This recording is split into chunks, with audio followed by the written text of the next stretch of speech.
নমস্কার আমার সকল নবম শ্রেণীর ভাই বোনেরা, আশা করি তোমরা সকলেই খুব ভালো আছো। বন্ধুরা, সামনেই তো তোমাদের প্রথম পর্যায়ক্রমিক মূল্যায়ন, আর সেই পরীক্ষার প্রস্তুতিকে আরও বেশি সহজতর করে তুলতেই নিয়ে চলে এসেছি আজকে ভৌতবিজ্ঞান থেকে কিছু গুরুত্বপূর্ণ প্রশ্নোত্তর।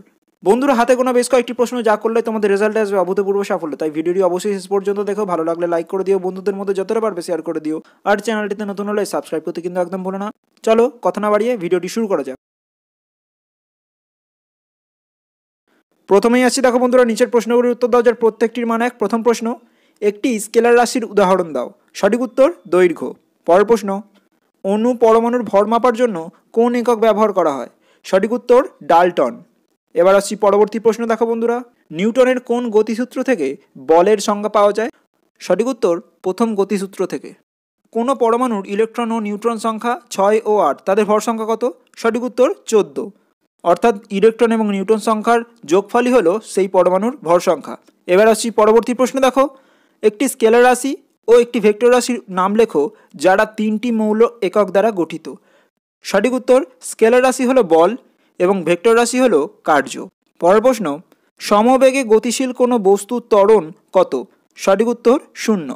এবার আসছি পরবর্তী প্রশ্ন, দেখো বন্ধুরা, দৈর্ঘ্য পরিমাপের সবচেয়ে বড় একক কি? সঠিক উত্তর পারসেক। পরের প্রশ্ন, মাত্রাহীন কিন্তু এককযুক্ত রাশির নাম লেখো। সঠিক উত্তর ঘনকোণ।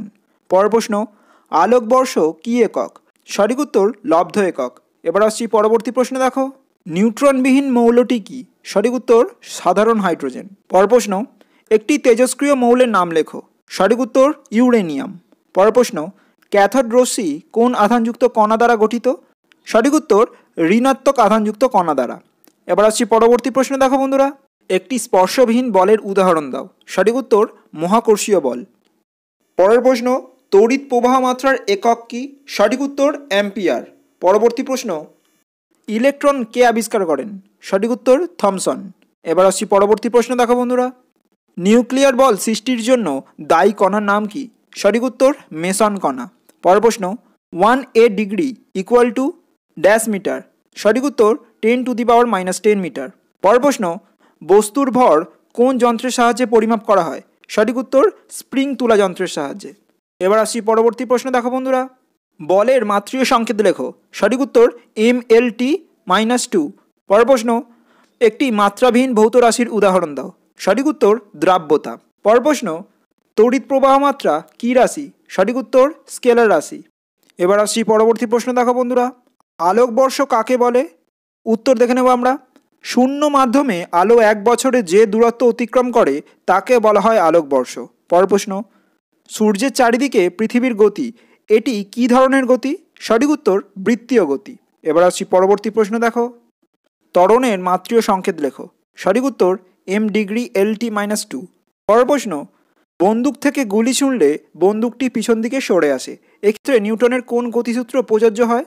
সঠিক উত্তর তৃতীয় গতিসূত্র।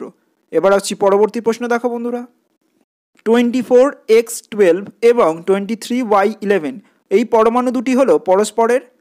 সঠিক উত্তর এরা হলো পরস্পরের আইসোটোন। পরের প্রশ্ন, পরমাণুর কোন অংশে প্রোটন ও নিউট্রন অবস্থান করে? সঠিক উত্তর নিউক্লিয়াসে। এবার আসছি পরবর্তী প্রশ্ন, দেখো, কোন বলের প্রভাবে নিউক্লিয়াস ভেঙে যায় না? সঠিক উত্তর নিউক্লিয় বলের প্রভাবে। পরের প্রশ্ন, পরমাণুর মধ্যে সবচেয়ে ভারী ও হালকা কণা কি? ভারী কণা হলো নিউট্রন এবং হালকা কণা হলো ইলেকট্রন। এবার আসছি পরবর্তী প্রশ্ন, দেখো বন্ধুরা, কার্বনের তেজস্ক্রিয় আইসোটোপটির ভর সংখ্যা কত? সঠিক উত্তর 14। পরের প্রশ্ন, আলফা রশ্মি কি? সঠিক উত্তর ধনাত্মক আধানযুক্ত হিলিয়াম কণার স্রোতই হলো আলফা রশ্মি। এবার আসছি বন্ধুরা পরবর্তী ভাগে, দেখো, 2 থেকে 3টি বাক্যে উত্তর দাও যার প্রত্যেকটির মান 2। প্রথম প্রশ্ন, ওজন বাক্সে বাটখারাগুলির ভর 5:2:2:1 অনুপাতে থাকার কারণ কি? পরের প্রশ্ন, তুলাযন্ত্র সুবেদী হওয়ার 2টি কারণ উল্লেখ করো। পরের প্রশ্ন, ত্বরণের এককে সেকেন্ড কথাটি 2বার ব্যবহার করা হয় কেন তা কারণসহ লেখো। এবার আসছি পরবর্তী প্রশ্ন, দেখো, চলন্ত ট্রেন থেমে গেলে যাত্রী সামনের দিকে হেলে পড়ে কেন তা তোমাদের লিখতে হবে। পরের প্রশ্ন, ভর সংখ্যা ও পারমাণবিক সংখ্যার পার্থক্য লেখো। পরের প্রশ্ন আসছে, দেখো, রাদারফোর্ডের পরমাণু মডেলের ত্রুটি লেখো। এবার আসছি পরবর্তী প্রশ্ন, দেখো বন্ধুরা, স্কেলার ও ভেক্টর রাশির পার্থক্য লেখো। পরের প্রশ্ন, সাধারণ তুলাযন্ত্রের সুবেদিতা বলতে কী বোঝো?